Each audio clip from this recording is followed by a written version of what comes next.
నేనైతే custard caramel చేశానండి.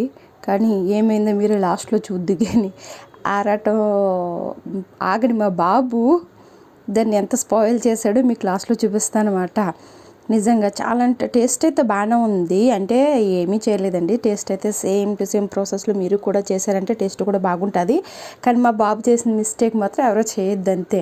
నేను 2 స్పూన్లు అయితే చక్కెర తీసుకుని దాని క్యారమిల్ అయితే తీసుకున్నాను. తర్వాత 2 స్పూన్లు అయితే కస్టర్డ్ పౌడర్ తీసుకుని కొంచెం పాలు పోసి అయితే కలుపుని పక్కన పెట్టుకున్నాను. ఈ లోపల పాలు మరిగినాయి. ఇందులో నేను 2-3 స్పూన్లు అయితే చక్కెర వేసాను. చక్కెర వేసిన తర్వాత కలిపి పెట్టుకున్న కస్టర్డ్ పౌడర్, అలానే 4 బ్రెడ్ పీసెస్ కూడా పౌడర్ చేసి పెట్టుకున్నాను. ఈ 2 వేసేసుకొని కొంచెం దగ్గర పడేంత వరకు అయితే కుకింగ్ చేసుకున్నాను. ఇలా కుకింగ్ చేసుకున్న తర్వాత కస్టర్డ్ ప్రిపేర్ చేసుకున్నాం కదండి క్యారమిల్, అందులో వేసేసుకొని బౌల్లోను ఖాళీ జస్ట్ 10 మినిట్స్ అయితే నేను కుక్ చేశాను అనమాట. అది స్టీమ్ పెట్టించాను. నేను స్టీమ్ పెట్టి జస్ట్ 10 మినిట్స్, ఎక్కువ కూడా కాదండి.